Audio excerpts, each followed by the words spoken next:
Clotheshorse is brought to you with support from the following sustainable brands.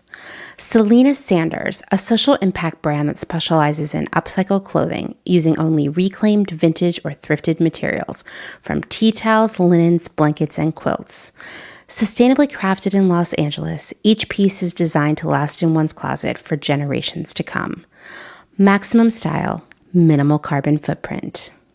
Shift clothing out of beautiful Astoria, Oregon, with a focus on natural fibers, simple hardworking designs, and putting fat people first. Discover more at shiftwheeler.com. Late to the party, creating one-of-a-kind statement clothing from vintage, salvaged, and thrifted textiles. They hope to tap into the dreamy memories we all hold. Floral curtains, a childhood dress, the wallpaper in your best friend's rec room. All while creating modern, sustainable garments that you'll love wearing and have for years to come. Late to the Party is passionate about celebrating and preserving textiles, the memories they hold, and the stories they have yet to tell. Check them out on Instagram at Late to the Party People. Vino Vintage, based just outside of LA. We love the hunt of shopping secondhand because you never know what you might find. Catch us at flea markets around Southern California by following us on Instagram at vino.vintage so you don't miss our next event. Gabriela Antonas is a visual artist and an ethical trade fashion designer. But Gabriela is also a radical feminist micro-business. She's the one-woman band trying to help you understand why slow fashion is what the earth needs.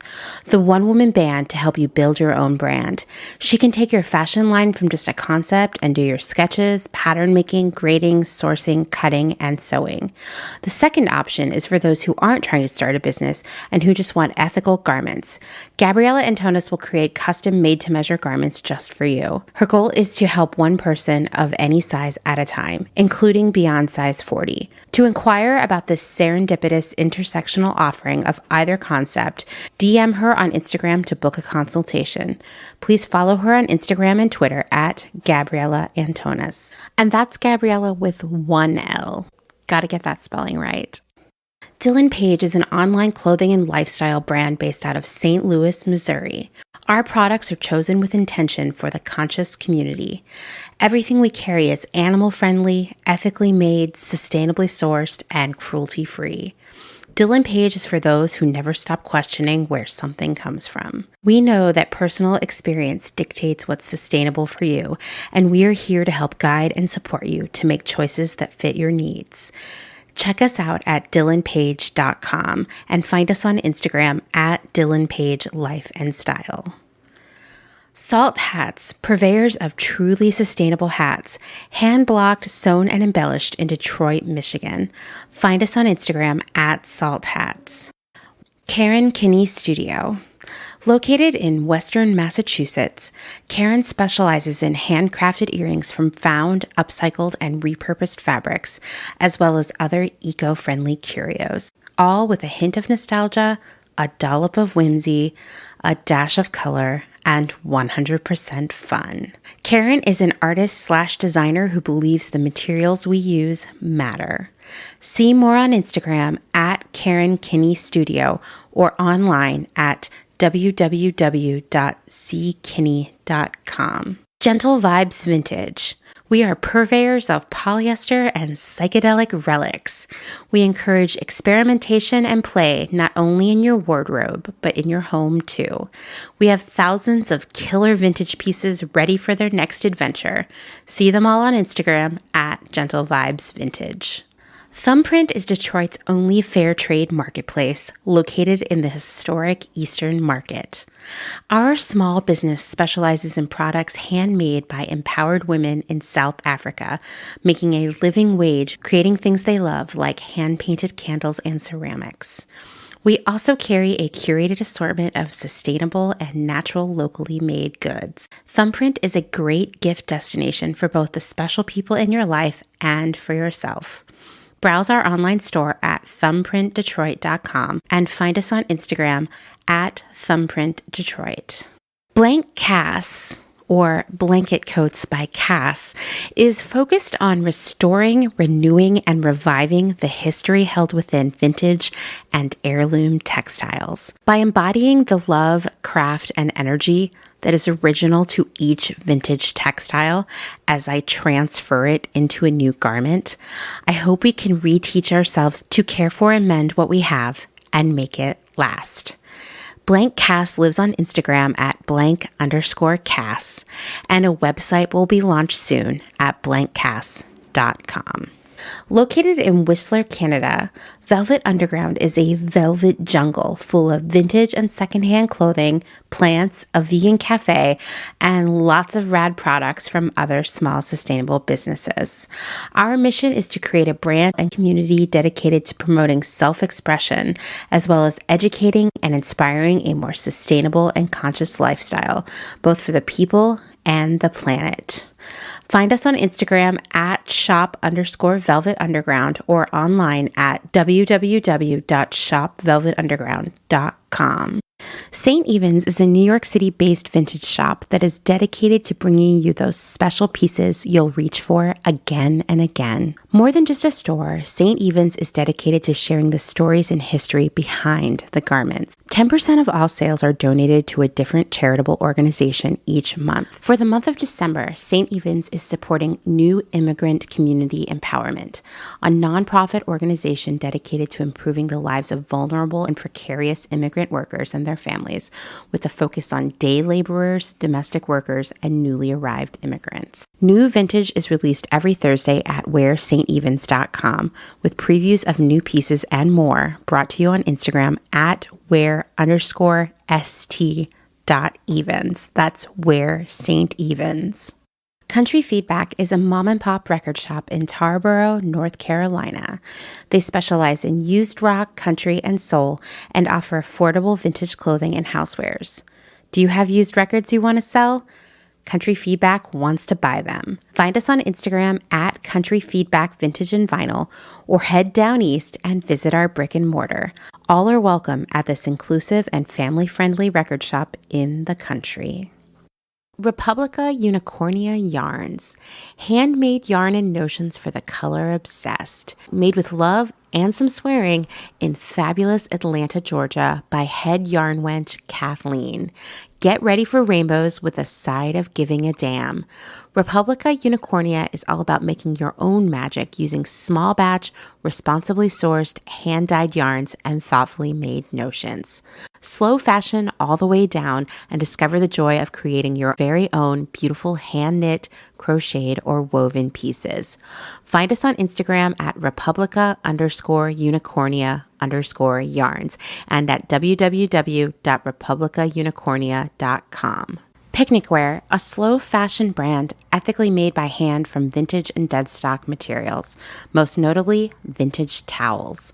Founder Danny has worked in the industry as a fashion designer for over 10 years, but started Picnic Wear in response to her dissatisfaction with the industry's shortcomings. Picnic Wear recently moved to rural North Carolina, where all their sewing and accessories are now designed and cut, but the majority of their sewing is done by skilled garment workers in New York City. Their customers take comfort in knowing that all their sewists are paid well above New York City minimum wage. Picnic Wear offers minimal waste and maximum authenticity. Future vintage over future garbage.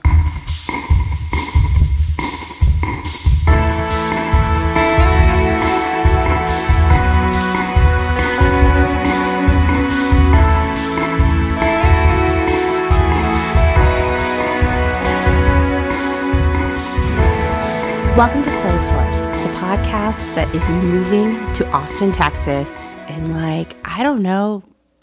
12 days. Wow.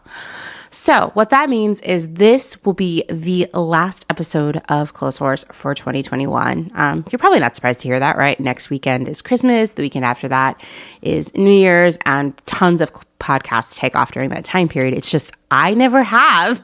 I even skipped any of the holidays, but there's a lot to do with the move. I'm super stressed out. I'm going to be packing and cleaning like a maniac in the next week and a half alongside, working my job and helping other people with other things. So, last episode of the year, We're going to be back next year with all kinds of amazing guests and content, and I'm really excited for 2022. Oh, I guess I should also mention that I'm your host, Amanda, and this is episode 111. The focus of today's episode is the second half of my conversation with Sara and Doris of Fashion Forward, a New York-based not-for-profit think tank established to challenge the conventional discourse around the fashion system. If you haven't listened to the first half of this conversation, please go do that now. Sara and Doris have so many amazing insights that you just have to hear. Today, we'll be continuing our conversation about how we can be a better, stronger, more active community. And somehow, believe it or not, that all connects to Cheugy.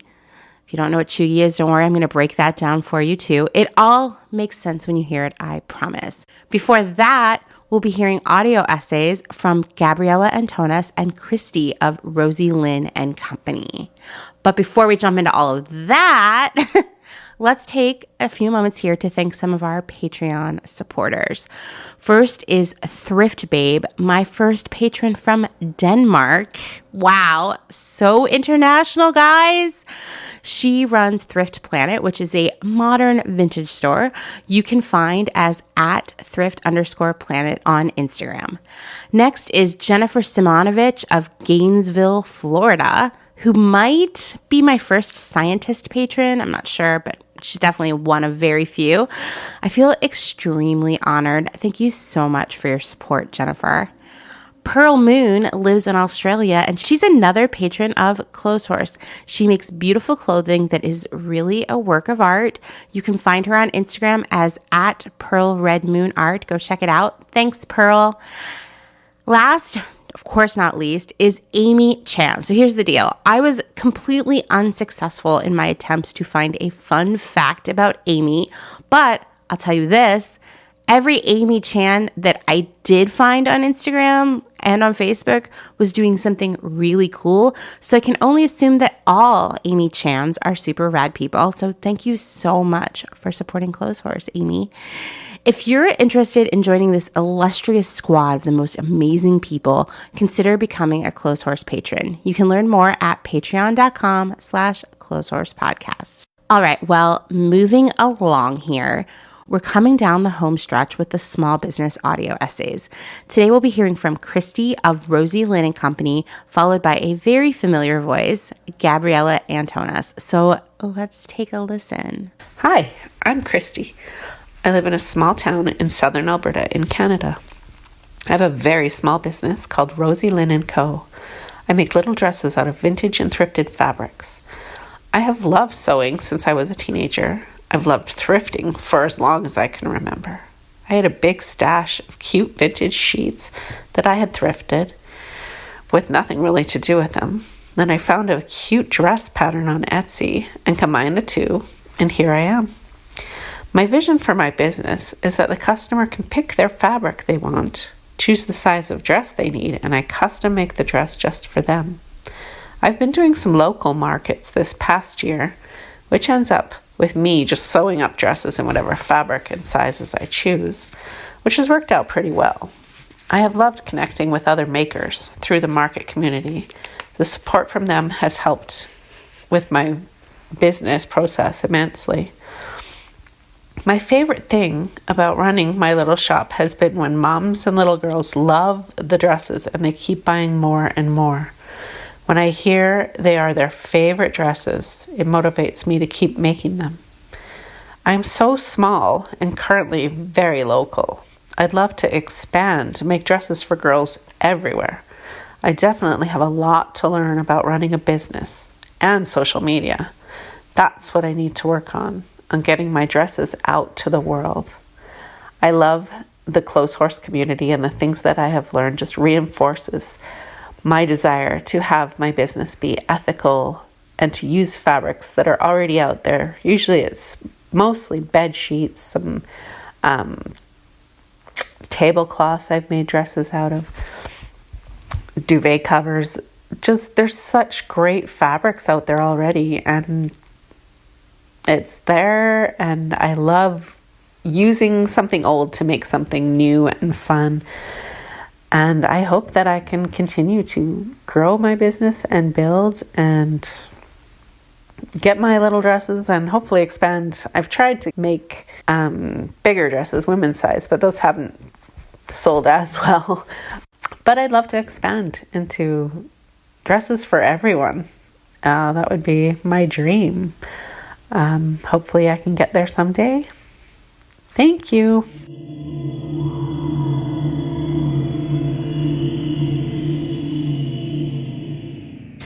Hello, listeners of the Clotheshorse podcast. It's your friend, Gabriela, with one L, Antonas. You may remember hearing my elevator pitch to you in the Pegasus ads in the beginning of every episode of Clotheshorse. It's the only podcast I listen to that I actually listen through every ad because I am a proud member of this community. For those of you shameless ad skippers, I'm going to go into greater detail here. So I hope you keep my services and offerings in mind on your fashion journey. I have also had the honor to be a guest on episodes 40, 41, and 60, as well as calling in on the Clotheshorse hotline a few times. What motivated me to start a small business? As cliche as it sounds, and without going into too much detail, I've always had an entrepreneurial spirit and drive, even though I am a true artist and a creative type. I'm left-handed, but also a type A personality, and being an entrepreneur runs in my family. What motivated me to start doing custom work for individual clients and businesses is my hustle. I have never put my garments I've made on Etsy or Poshmark because I don't want anyone to get a cut of my profits but me. When living in Baltimore after graduating college from the Art Institute of Philadelphia in December of 2017, I kept coming into contact with people who were seeking out someone like me who could do every step of the design and production process for them. And that is what I have ended up doing for my clients, more so than one-off custom garments. I knew since the beginning of my time earning my BA that I have a natural trend forecasting ability and that I am in tune with the zeitgeist. What made me want to start a small business is my ability to take a client's idea/inspiration, make a sketch, and then produce a sample that is accurate to what they'd imagined. Then, after sourcing fabric, getting a client's approval of design and fabric, I grade the pattern, which means doing a pattern for all the sizes a company is offering. Then I cut and sew all the garments myself.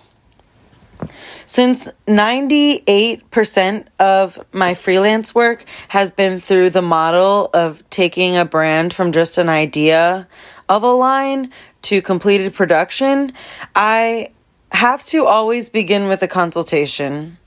I have found that people outside of the fashion industry or newcomers to entrepreneurship have a misconception that they want to start a fashion design company, thus a fashion line, but about half of the time they are not serious and they just have an idea for a graphic design that they just want to be screen printed on a t-shirt or a hoodie.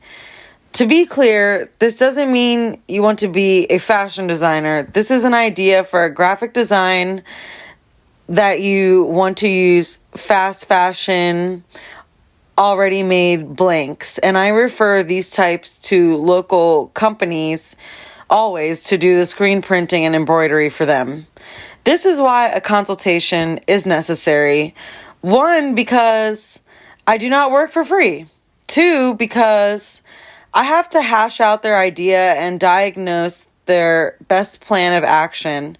And 3, because 100% of the time, my first meeting with businesses who are looking for someone to do everything for them ends up being a one-on-one class on the fashion industry.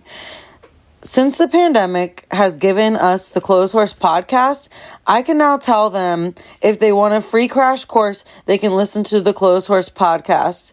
And for this, I am grateful. I became a Pegasus because I welcome business, whether they are just at the beginning of their company's journey or if they are established already and just need to lighten their load. What being a micro business means for me, it means that I am a one-woman band. I don't have an office or a studio. All the work is completed in my home, and I am not at a point where I need to bring on any employees. It means that the algorithm changes that Facebook, aka Instagram, have implemented has limited my ability to be discovered organically. Therefore, all of my growth in followers and engagement is due to word of mouth and grassroots activism of my brand. I am passionate about what I do because I see my activism as my art form. As I stated, I am a micro business, so that means I do have a full-time job. So when I am doing work / creating garments or visual art pieces for my business / customers, it is the only creative outlet that I really have time for. I do every pop-up and trunk show that I am invited to. On my days off, I will be selling my garments and art that I've made and some vintage I've collected 4 times a month, every Tuesday. From now on, you can catch me at the French Market if you're in the New Orleans area. It is my pleasure to be a part of this community. I love New Orleans because this is the first place I've lived where I can really see that in this city there are people in the fashion community that are dedicated to slow fashion. There are many designers here, and even my friend's boutique, Slow Down Nola, where I do pop-ups and trunk shows. It's more than just a couple vintage stores for tourists.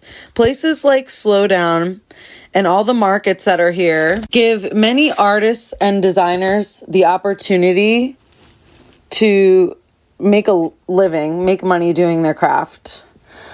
What am I doing in the name of progress, not perfection? Well, currently, I would say I'm a representative and an ally for the slow fashion, pay up, sustainable, Clotheshorse, if you will, movement.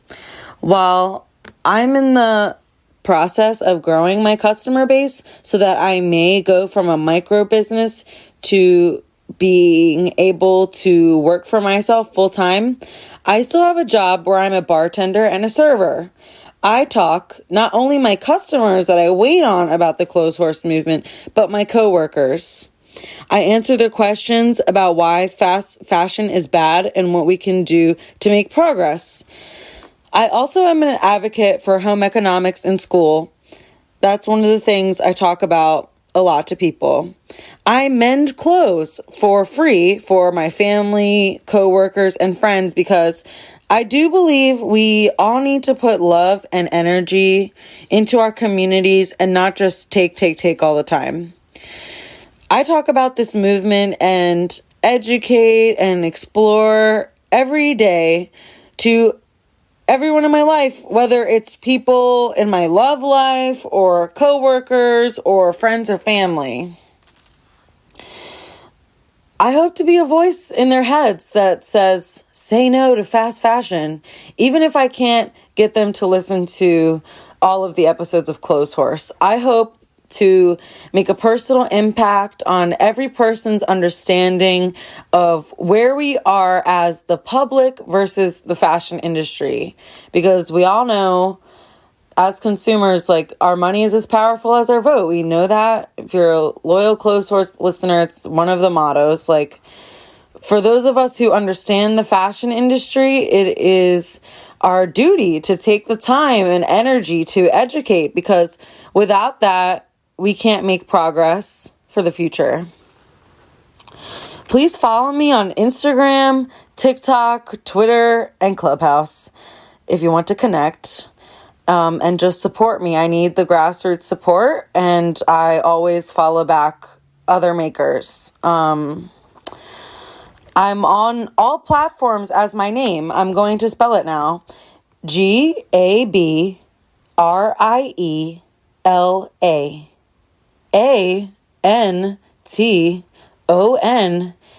Antonas. I'm on Pinterest too, and my portfolio website is gabrielaantonis.carbonmade.com.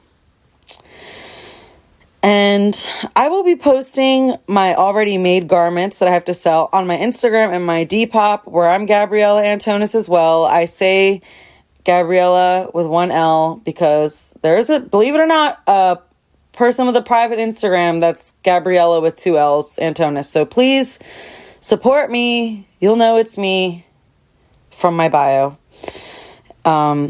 And my portfolio link is in the website and my Instagram. So yeah, from this point on, if you're not in the New Orleans area and can't catch me at the French Market, you can see what I have that's already made to sell on Instagram and Depop on my feed. And if you would like custom work for me, you can email me or DM me or text me. So my email is GabrielaAntonisArt@gmail.com. Thank you. Peace and love. I just want to say again, thank you to everyone who took the time to record an audio essay. I've really loved hearing all of them, and I hope all of you have too. With Gabriela's essay, I almost edited out every mention of Clotheshorse because I've gotten in my head, as I do, I get in my head a lot. I've gotten in my head about including nice stuff, complimentary stuff about the podcast in messages that I receive. Like I've been editing it all out. And that's because earlier this year, this is so silly. As I'm even saying this out loud to you, I'm getting annoyed with myself. I saw some comments on Reddit about how much some people who had been listening to Clotheshorse hated when I included any positive feedback from listeners in their hotline messages. So I started editing out anything nice from the messages, just like sticking to the message, what's important here, cut everything else out. We don't need to be self-congratulatory here. I felt like I must be a really embarrassing person because I hadn't thought to cut that stuff out before. Not because I have a big ego, but just because, I want to give people their chance to say what they want to say. So yeah, I started editing out all of that. It's so weird, right? Why would I do that? I don't know. I got in my head, okay? Let's never do that again. I've been saving Gabriela's message for this episode because it really ties in just so nicely to the conversation I've been having with Sara and Doris. And that feels good to me because it seems like a lot of us are thinking the same thing at the same time.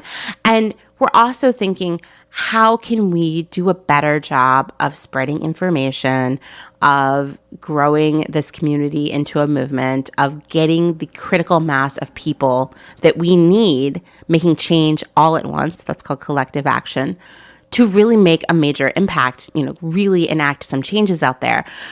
I love that Gabriela is thinking about that. I loved her examples of the things that she does. I am always thinking about it. I'm sure you are too. And it's just so gratifying to hear that we're all on the same page. This means that we're ready to do even more and do even better next year than we have this year.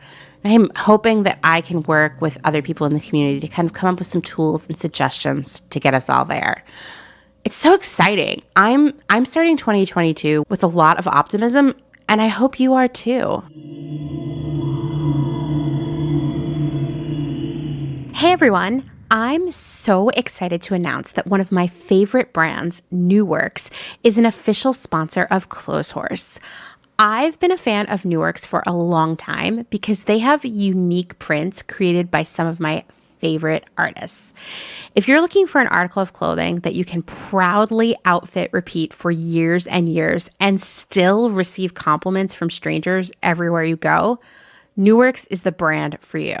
Seriously, one of my all-time favorite New Works purchases is the Dahlia mock neck dress in the Ash and Chess print Better Days. Everywhere I go, someone is blown away.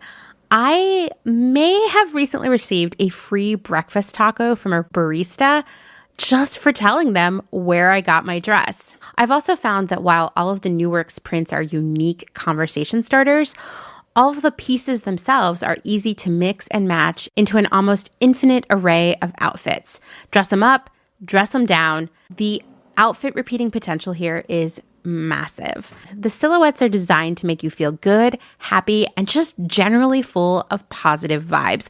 And New Works offers sizes extra small through 5X with plans to continue to expand sizing. And oh yeah, they make adorable kids' clothes too. Well, now that we've covered all of the aesthetic reasons I love New Works, let's get into the serious stuff. In a world where it's progress, not perfection, New Works is constantly striving to do better and better, always with an eye on progress when it comes to sustainability. All New Works products are made by a small team in limited batches in California.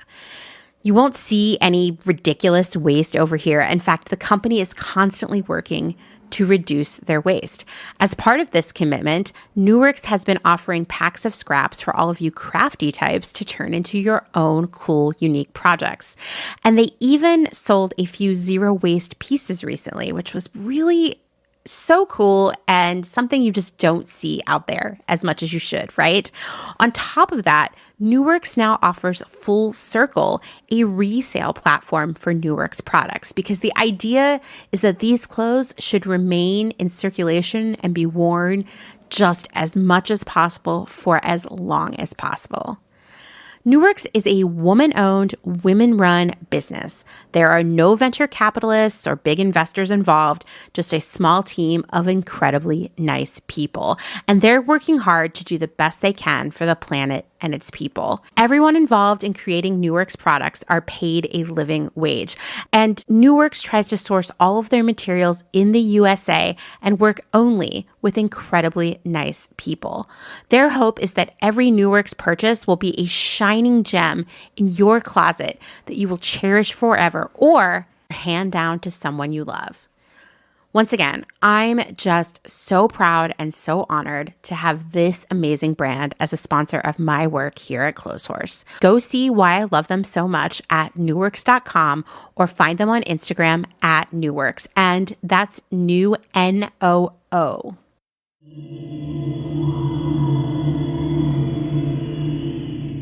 Today in my conversation with Sara and Doris, we're going to be talking about Cheugy. That's Cheugy. I'm sure there are plenty of you who are like, what the heck is that? Others of you probably already know about it because you're really plugged into the internet or you've listened to my other podcast, The Department. We did a few episodes about Cheugy earlier this year. I'll link to them into the show notes because if you're curious about Cheugy, I really think you should go give them a listen. Especially if you want a more thorough explanation of Cheugy and how it relates to its predecessor, another term I hate, basic, as in a way of describing a woman, a basic woman. Okay, that's not the term that people use often with basic, but once again, just go listen to those episodes to figure it out. The short answer about what is Cheugy is that it's an adjective that was wildly popular earlier this year on TikTok, YouTube, Instagram, and I would approximate that BuzzFeed did about 9 gazillion articles and quizzes about it. It means trying too hard or out of date, out of style, out of trend. It is most definitely an insult, and I'm sure it hurts a lot to be described that way. Here's a long but definitely not exhaustive list of things that are allegedly Cheugy. Are you ready? Sit back, relax, take a sip of water. Here we go. Skinny jeans, lasagna, loving Friends, The Office, or The Simpsons, Starbucks, pumpkin spice, spinning classes, hashtag girl boss. Okay, well, that one I'm behind. Let's cancel hashtag girl boss. Chrissy Teigen, another, not a fan. Okay, fine. I'm agreeing with some of these. Frosé, totally disagreeing there. Frosé is delicious and refreshing. French bulldogs, pop sockets, rose gold, the phrase, not today, Satan, charcuterie boards, no, we are not ruining charcuterie boards. Denim jackets, marble print, succulents, tote bags with words on them, herbal essences, shampoo, calling Target Target, and White Claw seltzer. I'm just going to mention that I did take a BuzzFeed quiz, which was basically like, are you Cheugy or not? I scored a 5%. I only picked one thing that was Cheugy on the list that I love, and that is White Claw seltzer, and I'm not ashamed. Although, to be fair, there are much better seltzers out there right now. But it was the first one. I'm not going to throw White Claw overboard just so I don't get labeled Cheugy. What else is Cheugy? Reposting all the birthday shout-out stories you got on Instagram. Well, that's just rude. Of course you should repost those. How about those water bottles which have timings of when to drink? Or having multiple highlights saved on your Instagram profile that are all coordinated. Yes, you might be Cheugy. Is it a big deal? Probably not. I wouldn't lose sleep over it. But let's break it down a little bit more. Because that is just the beginning of the very long list of all the things that at some point someone has declared as Cheugy. Like, if we wrote them all on a scroll, imagine that. We made a scroll just to make this very important list of Cheugy things. That scroll would just roll and roll and roll. It would go across your house and out the door and into the street, and an Amazon truck would run it over, but it would be in the neighbor's yard across the way, and it would just keep going, keep going. If you're in an apartment, I hope you're on the top floor, because that scroll is rolling down all the stairs, out the front door, down the block. So many things have been called Cheugy. Since there's no scientific data that indicates whether or not something is Cheugy, there's no test or apparatus that measures the level of innate Cheuginess an object, an idea, or a behavior seems to have, well, it seems like all things deemed Cheugy were chosen by people who hated something and wanted the rest of the world to join in. Was lasagna, poor, innocent, delicious lasagna, added to this list by someone with celiac disease who was always sick of feeling left out? Listen, I get it, because I also have celiac disease and I get sick of being left out, which is why I would like to put bread on this list. But I'll also counter that I recently found some incredible gluten-free lasagna noodles at Aldi. So maybe we no longer need to turn the world against lasagna. What I'm really trying to say here is, what is Cheugy or not Cheugy has nothing to do with really anything other than personal feelings. If you want to know more, if you like torturing yourself or getting riled up, just give it a Google and get ready to be shocked about how much time, how many pieces have been published on the internet about what's Cheugy. I have a lot of mixed feelings about Cheugy, as I'll explain in my conversation with Sara and Doris. My first reaction to it was like, oh great, another way to shit on women for their tastes and interest. Whether it's Lifetime movies, rom-coms, white wine, Lilith Fair, fruity cocktails, which by the way are delicious, pumpkin spice everything, scented candles, throw pillows, etc. Our culture as a whole has always, and I mean always, loved dismissing things that women like as having less of value than things that men like. Think about it. Books, movies, candles, fragrances, foods, all of it. If we like it, if the women of the world like it, it must just be a little not as good. That reminds me of the second person I ever blocked from the Clotheshorse Instagram. It's a very short list, but it's an infamous list in my mind. It was a man involved in the vintage trade who really got his manties in a bunch when I posted, "Taste is a classist construct." And I also said, bad taste doesn't exist. I believe both of those statements so much. I've devoted so much time to thinking about it, reading about it, writing about it, knowing that I 100% stand by those beliefs. Well, this guy was outraged. He called me a hack who was just posting clickbait because in his opinion, bad taste certainly exists, and anyone who says otherwise, like me, probably has bad taste. Blocked. I mean, he said a lot more than that to me, but yeah, blocked so hard. But to be clear, anyone who trades heavily on the idea of good taste and bad taste, including the entire fashion industry, is so wrapped up in classism that they can't see that taste is a personal choice. It's a personal preference rather than a metric that can be measured clearly using data or some other tool. There is nothing out there that will say, here's good taste and here's bad taste, because taste isn't measurable.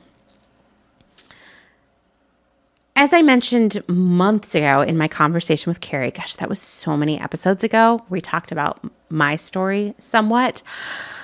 I've been told by different executives over the years that I have a so-called legendary taste, that other retailers in the fashion industry are aware of me, my style, and my work.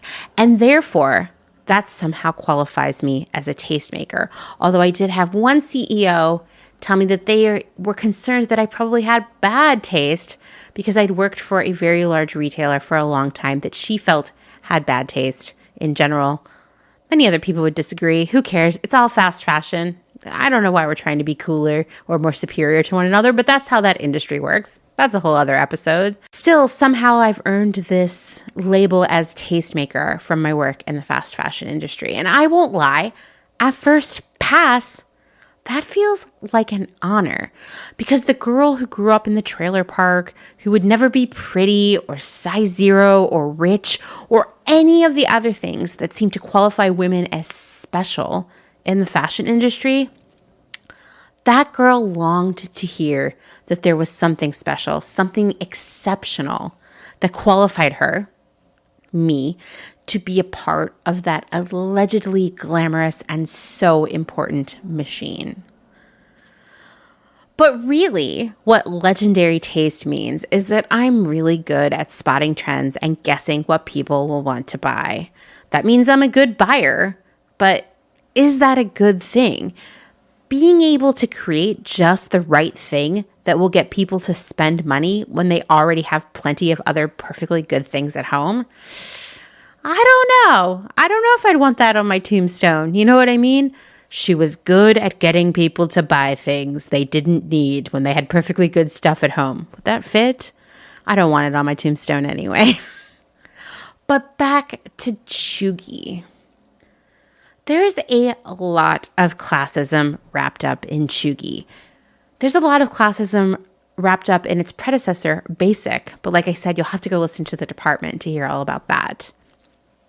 Cheugy implies that one must be able to adopt the latest trend and then dispose of it as fast as it goes out of trend, which means you have to be able to afford a constantly changing wardrobe, constantly changing home decor, constantly changing everything. You have to have the economic privilege of following every trend. And if you can't, well, guess what? You're Cheugy.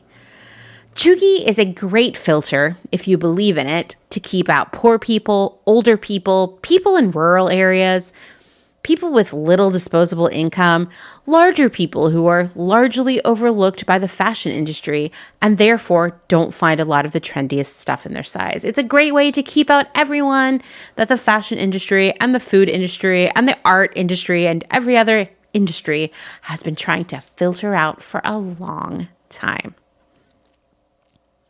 Cheugy is just another easy way of gatekeeping, albeit one that has the seal of approval from BuzzFeed. It's a way of telling someone that they don't belong, that you don't want them around because you are superior to them in some way or another. It's the equivalent of telling someone that they have bad taste, which, as we know, is just another way of revealing yourself as a classist jerk.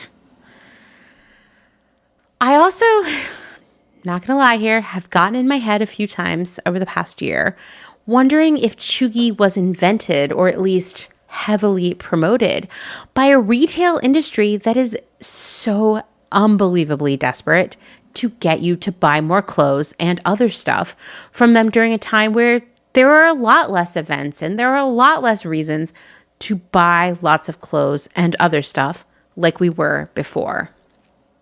Because Cheugy says, hey, that thing you've been wearing or using for a long time, yeah, you should be embarrassed to wear it now because you're just telling the world that you're either A, poor, B, old, C, uncool, or D, all of the above. All of those BuzzFeed lists of Cheugy things will motivate you to throw out your skinny jeans. I don't know what kind of pants you're wearing then. I didn't find out what the anti-Cheugy bottoms are. You'll toss out your pumpkin spice candle. You'll buy some new stuff. You'll get rid of the lasagna pan you've been using, and you'll buy a bunch of new kitchen gadgets to cook cool, non-Cheugy food like what? I don't know. It's probably not soup, which is too bad because I love soup. Soup's probably Cheugy too. I could probably find a list that says number 978 soup. Nobody's allowed to say anything bad about soup around here, by the way. But we're all afraid of being uncool or whatever adjective replaces cool in your vocabulary. We're afraid of looking less than great to others. How about that? Because I know someone is going to send me a message saying that they don't care about being cool, but I'll guarantee they worry a lot about what their coworkers or neighbors or friends at the Creative Reuse think of them when they're not around. We're all of us afraid of not fitting in, of looking bad, of being somehow the wrong thing just by being ourselves. I think back to my first year at college and it so disappointing, so painful. As the kid who never fit in at school, high school, middle school, elementary school, I never fit in with my family. I'd always been the weird, smart, ugly girl who was harassed for my thrift store clothes and just my weird interests and my general existence. I had gotten through all of that by telling myself it will be different in college. Raise your hand if you were doing the same thing. Or it'll be different when I move to New York City. It'll be different when I go to band camp. We all have done that, right? My best friend Shannon's dad, Mr. Lynch, would always tell us, I know it seems bad now, but things are going to be a lot different and a lot better at college. That's where people will appreciate you. You know, neither Shannon nor I were allowed to drive. Boys weren't interested in us. Our impeccable grades disqualified us from ever being popular. And we were known to do some dumb stuff like buy brand new Doc Martens and then get her sister, who was allowed to drive, to back over them with a car a few times to break them in. That's what we were doing with our spare time. But I like to think that Mr. Lynch saw the bigger picture there and truly believed that we were special, and we would come to learn that when we found ourselves in our true element. And to be fair, isn't that what we all want?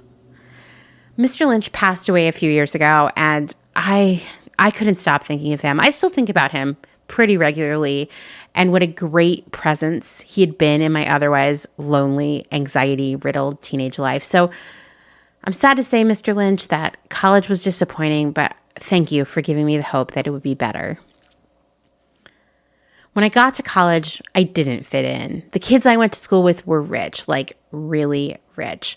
One of my roommates had gone to boarding school, and my other roommate was from one of the wealthiest families in Singapore. Meanwhile, I was poor white trash from a small town.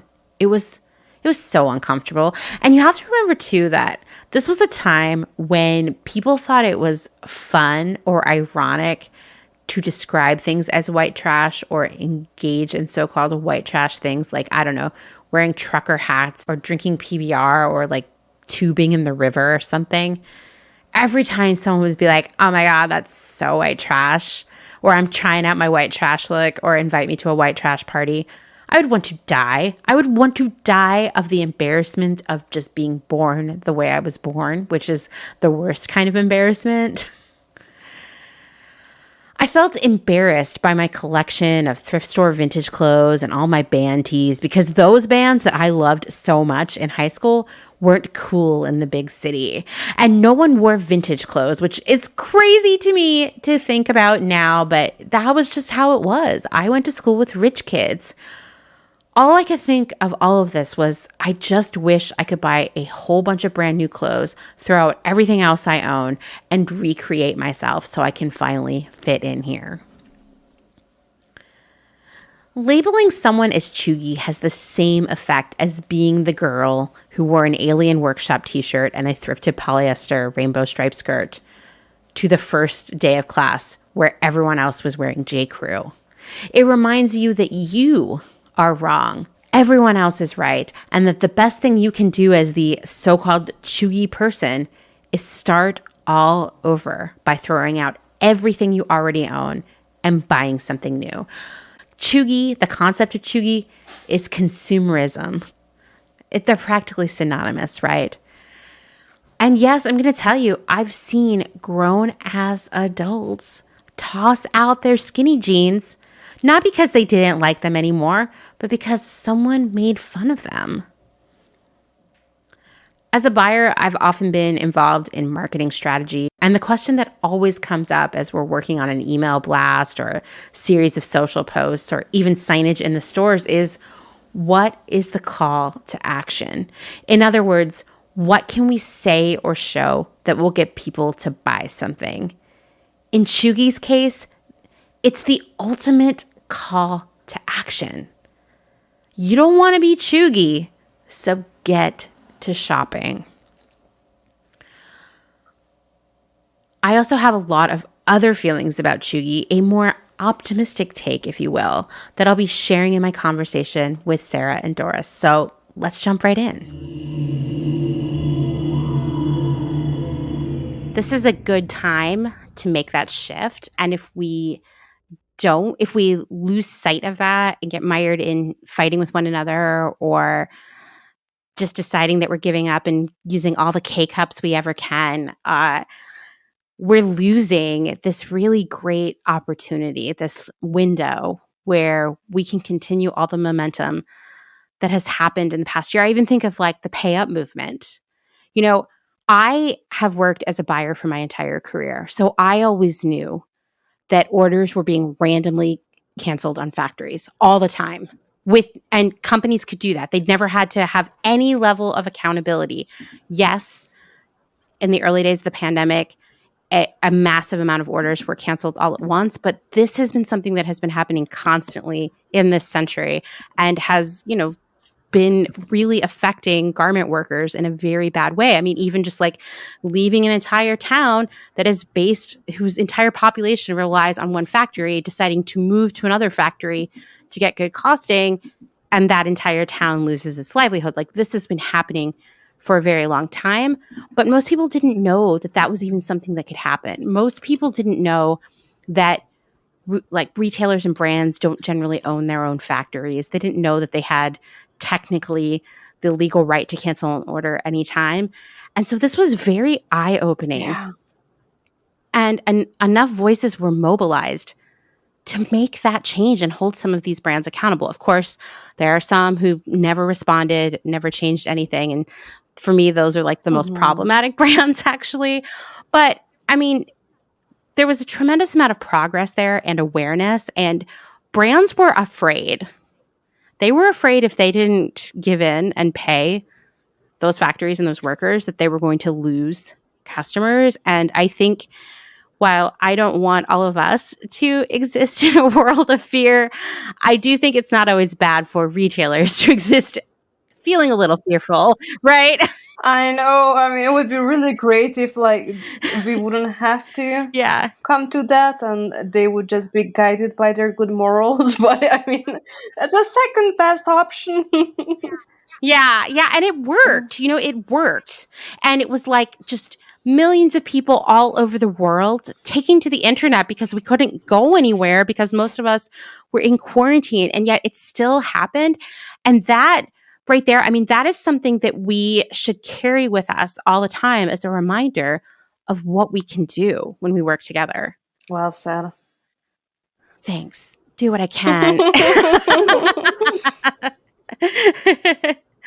Okay. It's a good soundbite. I never think of that at the time, and then someone else will like point it out to me later. So thank you for pointing that out. Yeah. Okay, I have feelings on Cheugy.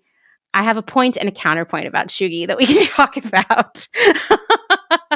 All right, I'm all ears. Okay. I'm all ears because it was an interesting thing for me to think over, because I started seeing Cheugy on social media, and at first I was like, I think maybe it was just from my my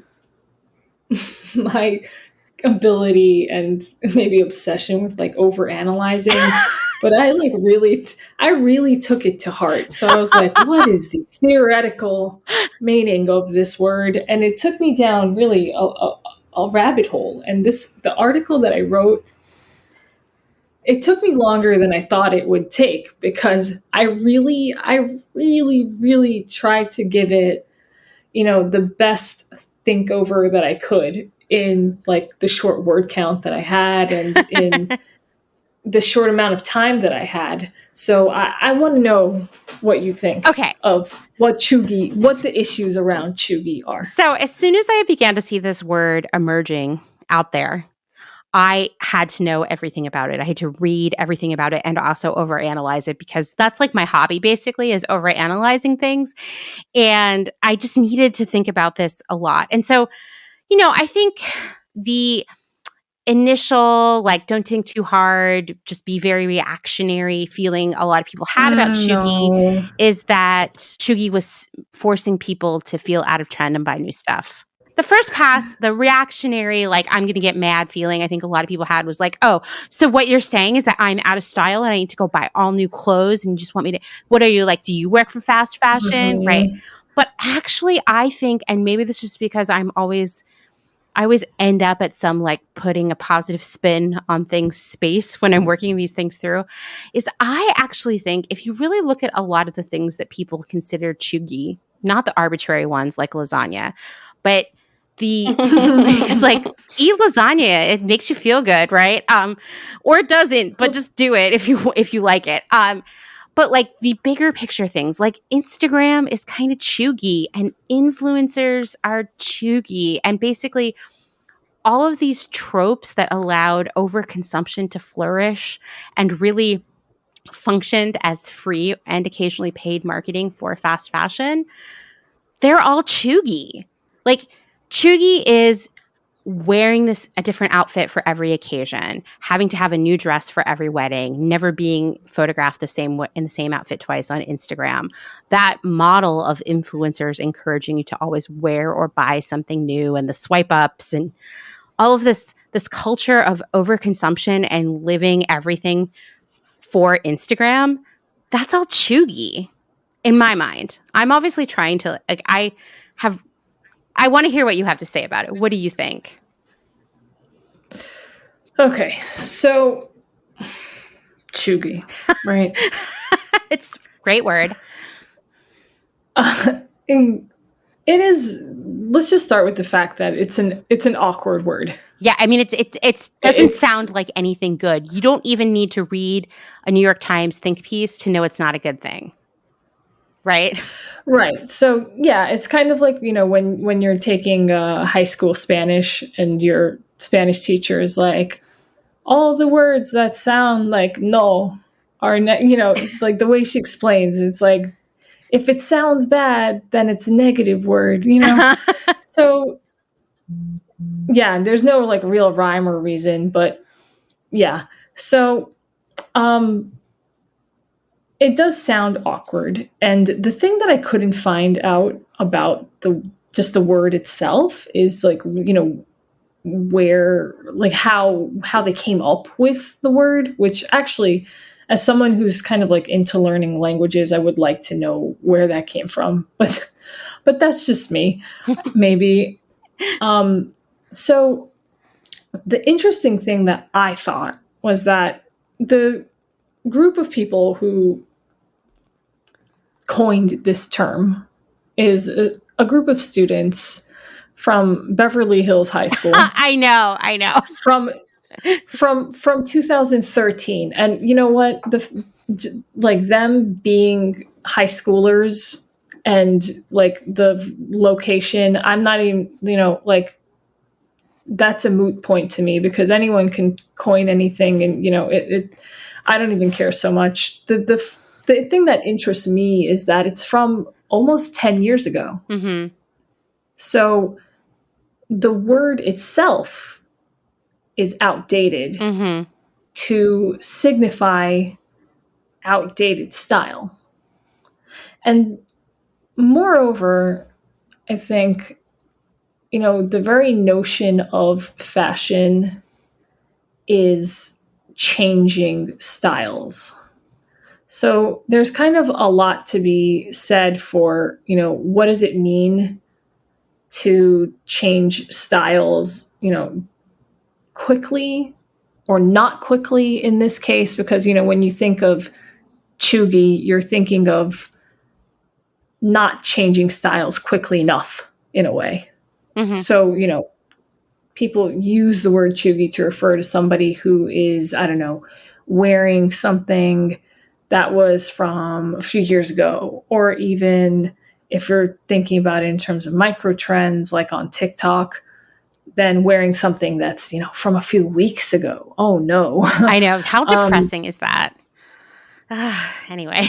Well, but the thing is, it's not the first time in history that happens. Right. So we think of fast fashion as a very contemporary problem. But if you, trace back some of its earlier roots, even in 17th, 18th century,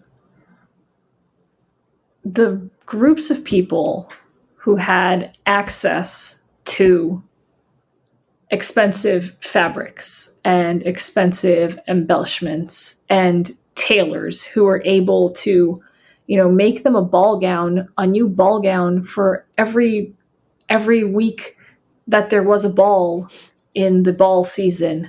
It's not only a contemporary problem, it's just been exacerbated in the digital world in which we live. Mm-hmm. And with that come terms like Cheugy, because people, as fashion is, people try to, group themselves into categories and group themselves in order to identify socially. And so Cheugy is kind of a way for some people to say that, oh, this person is completely out of fashion because they're wearing, something, they're wearing skinny jeans, and skinny jeans are Cheugy now because they were in fashion for a long time. And, certain tassel earrings are Cheugy, and the wine mom font. That one's been Cheugy for a while. Right. The wine mom font. So I feel like, again, owing to my inability to, or rather my ability to obsess about something, I haven't necessarily come to any conclusions about this. But I think what's kind of important with this whole Cheugy question is, not so much that somebody might be wearing quote unquote Cheugy style clothing, but the question is, are they thinking in a Cheugy way that's, goes hand in hand with that clothing? So are you espousing those Cheugy values of sweatshop labor? Mm-hmm. Are you espousing the Cheugy values of, I don't know, throwing something out after wearing it twice?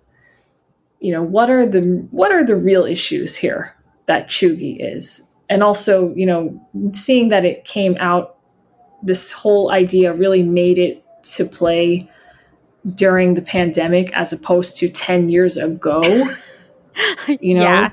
When it was coined, that also says something here. Like, it kind of tells you that 10 years ago, maybe this idea wasn't as important as now. And maybe, you know, part of it is that there's an industry push to have Cheugy as something that is, you know, as a red flag for people to buy more.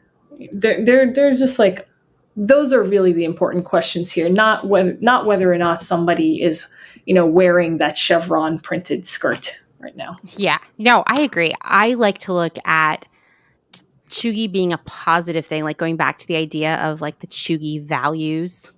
You know, I think the Cheugy behaviors, I look at them as a specific set of habits and sort of, I don't know, it's like a reckless disregard that a lot of us had for a really long time. I mean, I was a buyer in fast fashion. Everything I have done in my career is so Cheugy right now to me, because I see, you know, it was like you got to buy a whole new wardrobe for every festival. Here comes the festival collection. It's going to be semi-disposable and super culturally appropriative, you know, like that's super Cheugy.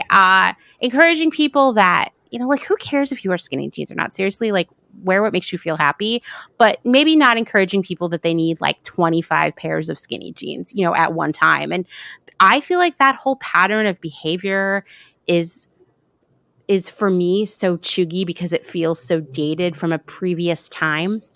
Certainly a time when the term was coined. But it does make me wonder if, like, now that you've brought it up, like, is there a more sinister thing at play here? Because if we're starting to think things that are 2 or 3 weeks old are Cheugy in a larger mass way, that just pushes up people to buy more stuff that they don't need. And that's concerning to me. Yeah. You know, it's not wrong to wear your sweater from 5 years ago. Yes. It's not, you know, gross to be wearing your jeans from, you know, hey, if they fit you from 15 years ago. Go for it. Yeah, I mean, now, especially because, you know, what we do find is that fashion is cyclical. And so I was just thinking the other day when I was looking at some of the jeans, and specifically jeans at the moment, coming down like the runway and looking at what's in editorials, and I was like, man, wish I had kept some of those really low-rise jeans that I had. I knew that's where this was going. Man. Yeah. Yeah, I was like, ooh, I remember my butt looked great in those. I should have kept those. But then, of course, the next realization was like, yeah, right, I can't fit into that today. What am I kidding? Like, you know, come on, me wearing my high school, like, size 2 jeans, please. Yeah, I hear you on that. But either way, I was like, oh man, you know, I kind of do wonder what happened to those jeans in the end. Because, I mean, I don't particularly remember what I did with them, whether or not I took them to a thrift shop or if I had, you know, maybe traded them, because I did that too with friends sometimes. Mm-hmm. But ultimately, you know, if you do have those clothes and they still fit you and you are comfortable in them and you like them, then why not wear it? You know, we all have garments that we are attached to in some way because they bring forth memories, or, you know, you have a specific story associated with them, or a specific person or a space or time associated with them. And, you know, there's really nothing wrong with that. And I think that's why this whole conversation, and just in general in what we do on an everyday basis with Fashion Forward and with our own research, is so important, because, you know, people literally are interacting with fashion and dress on very personal levels every single day. And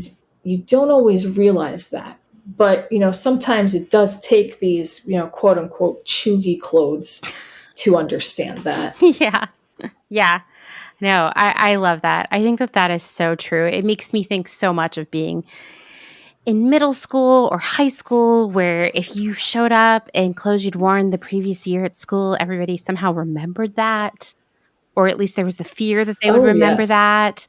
And you started to I think for a lot of us, we started to pick up a lot of bad habits there around, you have to have new clothes all the time. And if you wear the same pair of jeans to school multiple times in the same week, people will know and they'll say something. And to be fair, there were people who would somehow know and say something. That's a specific personality right there, but we've already experienced that person. Right. So I definitely experienced those people because it was more than You're more right. Than one it person. Was more than one person. I agree. I was trying to be really optimistic.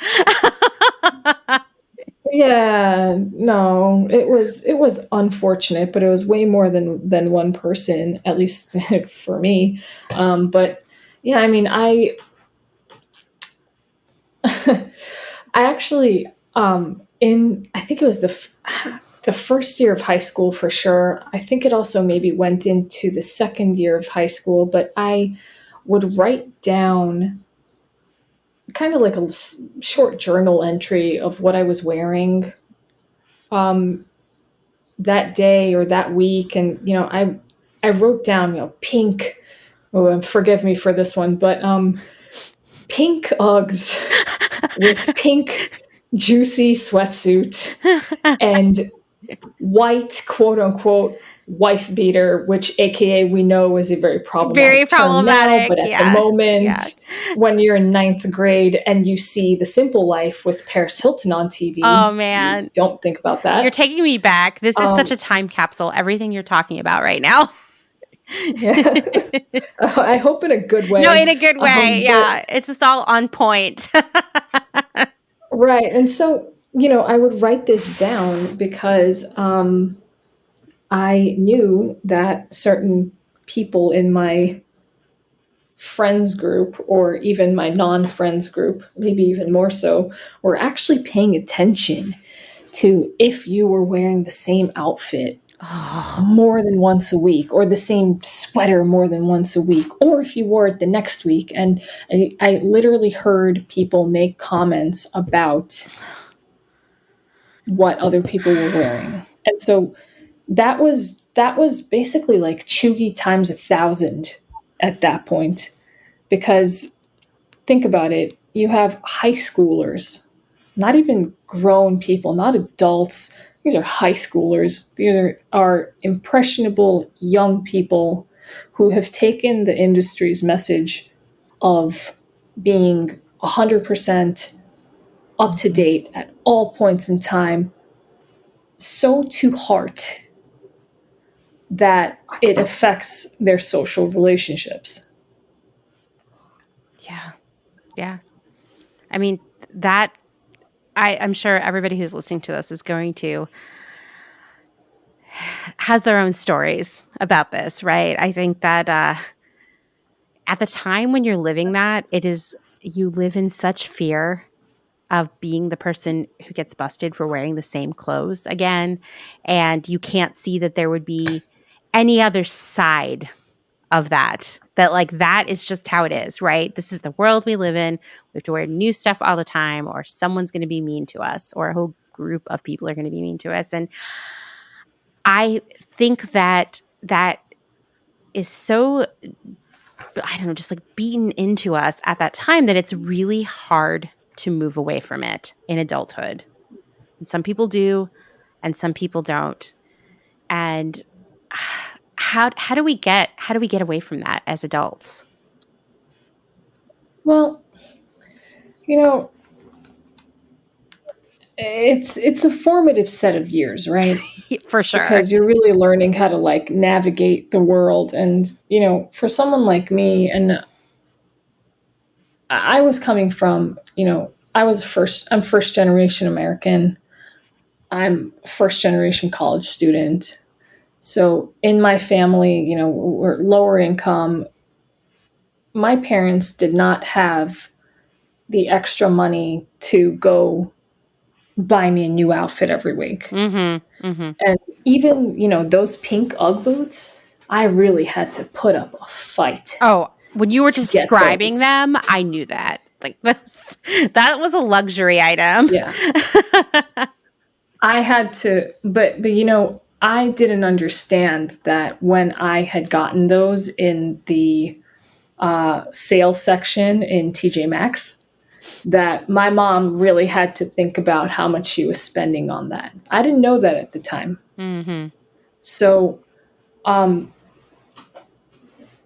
these are things where, like, as high schoolers, like, you're not thinking about how much your friend can spend on that, or, like, did that outfit just like put out their parents like food supply for the week, or there are all these questions that impact the way that you behave at the time, and that kind of it can set an example for how you behave later, right? So maybe you're going to be more introspective and thoughtful about your decisions later on, which I believe that that's the way that I have grown to be. And maybe, I'm not perfect, obviously. So I do have like my fashion flaws, as anybody does. We all do. But I think that, I think also because I've been privileged to be in this part of the fashion system, I've also been able to have more time and, the ability to put thought into it. But, some people will really think about it and see what they can do to change later on in life. And some people might not. And, it's kind of hard to see. Yeah. It's kind of hard to tell. It is. But I think it's not only self-reflection is definitely one part of it, but the other part is to be challenged on those thoughts. Yeah. And to be challenged, I don't mean it in a way that somebody goes to you and like asks it in a very forceful way, but more having those ideas that may not be familiar to your thinking. Sort of like putting the seeds into your head that there is there are other type of norms. Because that is really what makes you reflective, when there is a foreign idea that you can juxtapose against what you already have in your mind. I think that's why it's difficult to have these algorithms and to be constantly like pushed into the different pockets of internet and Instagram and Pinterest and all that, because we tend to be exposed. I mean, there is nothing new about it, but we tend to be exposed to the same ideas all over again, which are not challenging those normative thinking patterns, but more reinforcing those. So it is the likeliness of being reflective to those ideas are much less likely. Yeah, I agree with that. I think it's really important for us. We live in this world of influencers with massive following, and that's a big chunk of what we're going to see on social media for a lot of different reasons, most related to the algorithm. But we have to remember that we all have massive influence on the people who actually know us, who are our friends. And I think it's a really great opportunity for us to normalize some of this different thinking by, showing and telling, like wear the same outfit again and again and, call it out, like blow everybody's minds with that. Or, I did a post about reusing shipping packaging, and people were like, I've never even thought of that before. And it's like, okay, well, great. Like now you did. So, like sharing information and practices and the way that we're changing and kind of breaking up with bad ideas that we've bad habits that we've fallen into. I think that can have a major impact on people around them. I think back to middle school when there was this one specific shirt from Express that a popular girl wore to school. And then next week, like 30 girls had that shirt. And then the next week, like if you didn't have that shirt, like me, you were a total loser. And, we have power in our like sort of micro communities. Yeah. Yeah. I think to your point, it's again that issue of it, again, driving it home again. It's the two-way street idea, right? So if you can talk about it with others and, for example, just do something really as simple as using the hashtag like normalize outfit repeating. It can be, that simple. Will that one use of a hashtag change the world completely? No, let's be honest. It will not, have the Gandhi effect. But, the more people talk about it, the more the industry sees it. And if the industry sees it, they can change things. And then you can effectively, potentially create a positive feedback loop instead of getting stuck in, the negative parts of the system repeating and then being talked about and then happening again and then being talked about again. Exactly. Yes. Yes. Well, it's been so nice to talk with the two of you today. Do you have any final thoughts that you'd like to share with everyone? Our eponymous zine, Fashion Forward, is currently in its preview stages. So essentially we're wrapping up the preview publication. And the zine is designed to mirror the nonprofit organization itself in the sense that it's a hybrid publication that is full of great articles, short and long, from both academics and from industry professionals and from students, really from all parts of the world, to just, bring together in accessible information that is interesting and exciting and new things that you haven't heard of yet in the mainstream discourse. And we're really excited about it. What we're doing right now is just finalizing the preview, and this is just a short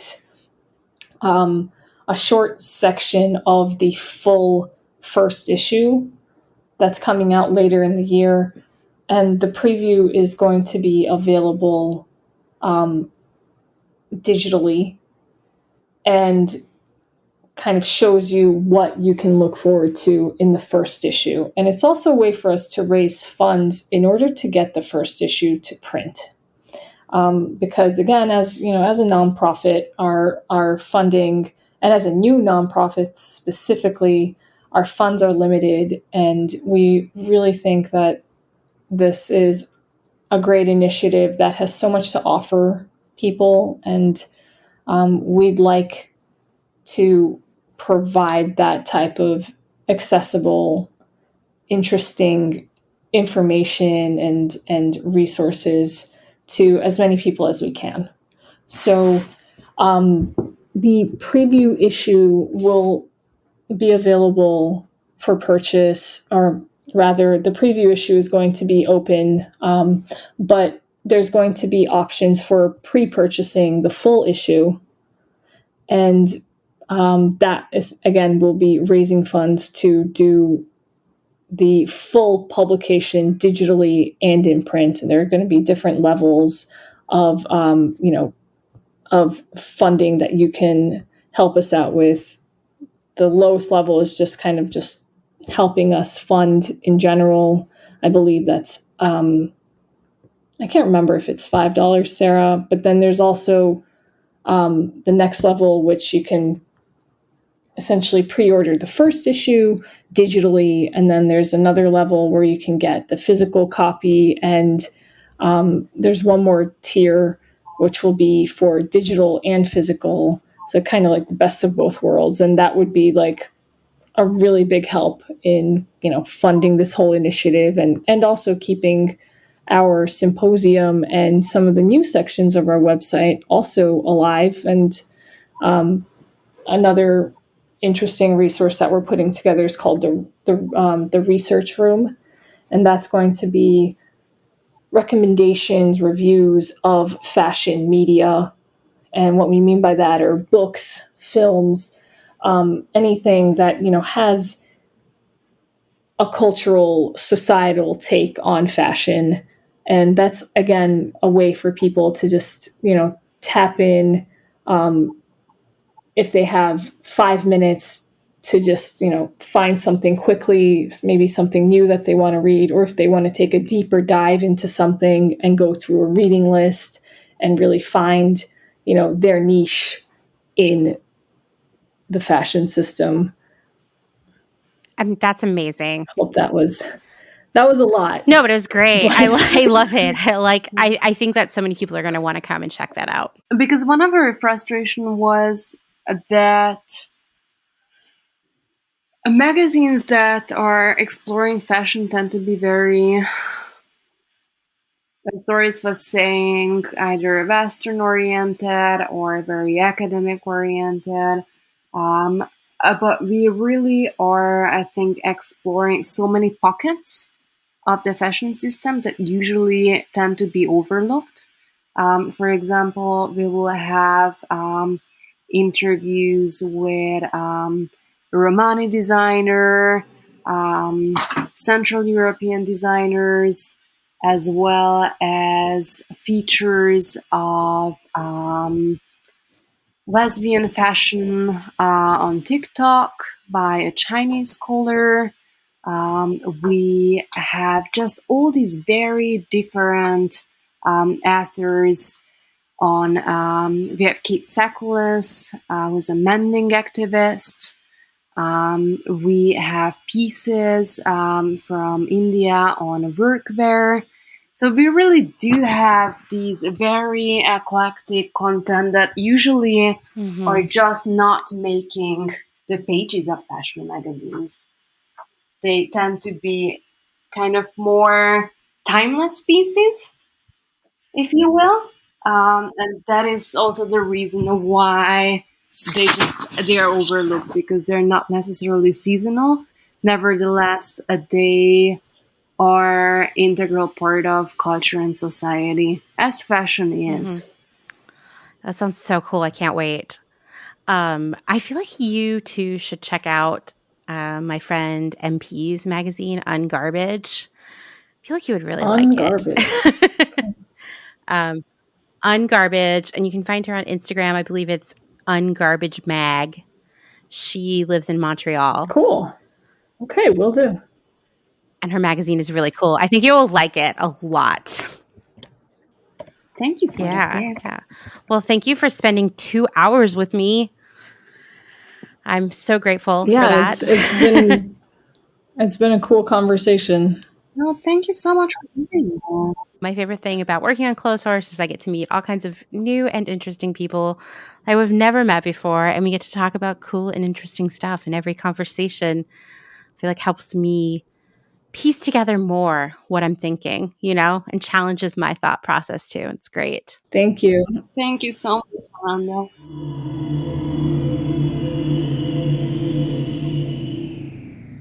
One of the most challenging categories of clothing in terms of sustainable options is athletic wear. Yet you can't go out there and work out in a pair of jeans, or you don't want to go for a hike or a long bike ride in a dress. Although, yes, I've done both of those. I have many regrets about it. Don't be like me. Wear athletic wear to do these things. Activewear isn't a nice to have. It's a need to have. And shopping for it can be so difficult, especially if you're a sustainability-minded, secondhand first kind of person, which I know you are. There should be a more affordable and sustainable way to purchase premium athletic wear. Well, guess what? I've found one, and it's Revive Athletics. Revive Athletics believes clothing should make you feel good when you move, and that starts with how you purchase it.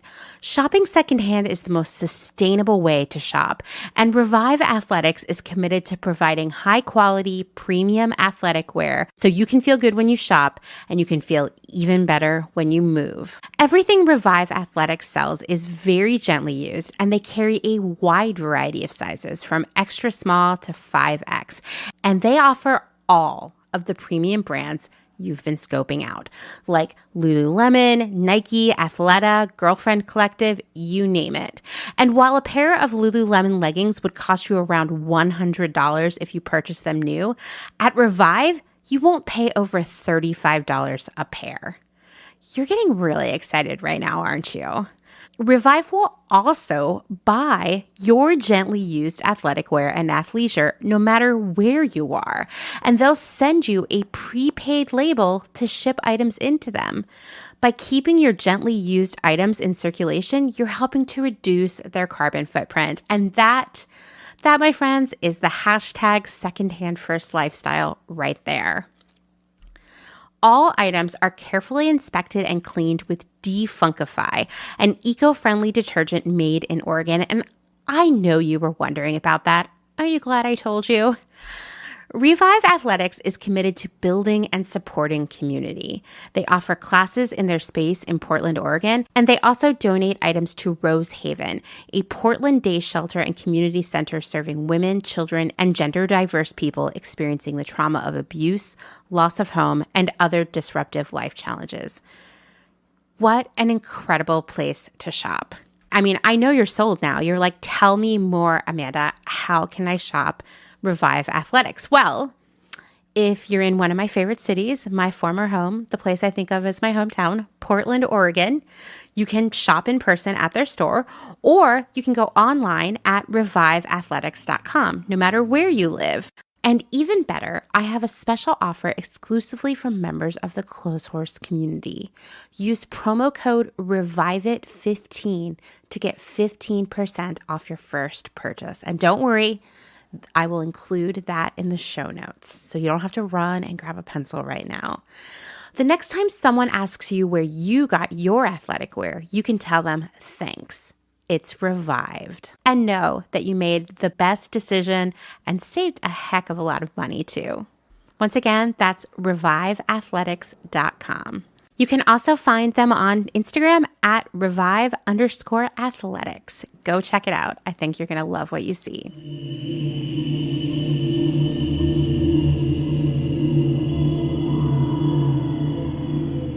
Thank you again to Doris and Sara for spending so much time talking to me. It means so much to me. They've been informed that the Kickstarter for the Fashion Forward zine won't be starting until January. So I'll let you all know when it's happening because I'm really excited about it. I bet you are too. In the meantime, go check out their website. It's fashionforward.io to learn more about all the projects they've been working on. It feels weird to be talking about next year, but it is less than 2 weeks away, along with my move across the country. So I guess I'll end this last episode of 2021 by talking about one of my biggest priorities for 2022. Making slow fashion accessible to everyone. And that includes making our community as welcoming and supporting as possible. How do we get there? Going back to my Cheugy story about feeling like an outcast in college because I had the wrong clothes, I liked the wrong bands. This was a feeling that I had before college that never left me throughout my career. They say as you get older, you care less about these things, but I'm sorry, they're so hard programmed into us. It takes a lot of work to get away from them. Throughout my career, I was very aware that I came from the wrong background. I was the only person on the buying team with a kid.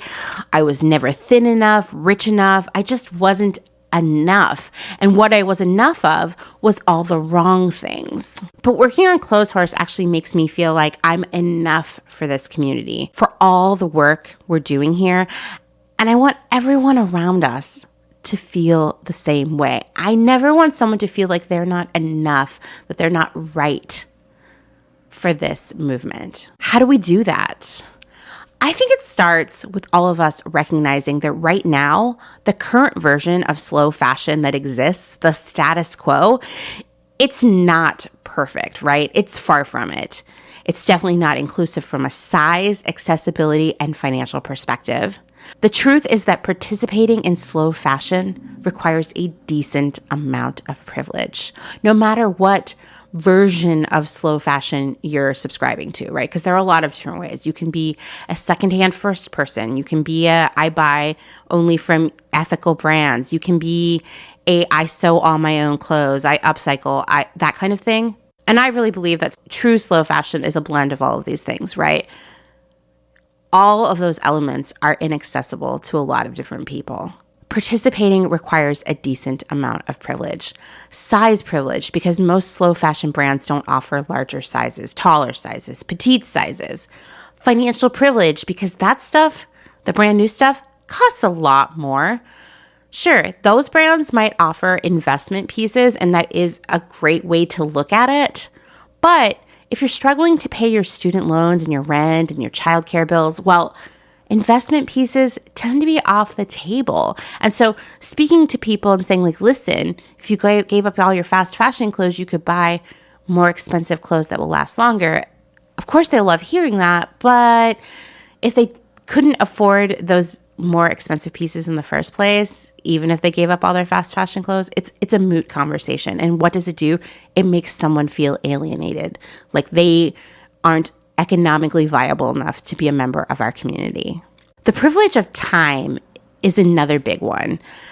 Time to thrift, time to sew your own clothes, time to mend them, time to hand wash and line dry. All of that goes out the window if you work a lot, maybe even multiple jobs. If you have children, if you care for a family member, if you have health issues, there are so many reasons in which time is a privilege that so many people don't have. What are some other privileges there? Well, secondhand shopping is more difficult if you live in more rural areas, if you don't have a car, if you have mobility issues, if you don't have internet access or a computer or a credit card, and on and on and on. If you have small children, good luck thrifting there, right? People turn to fast fashion because it's cheap, it's easy, and it's there.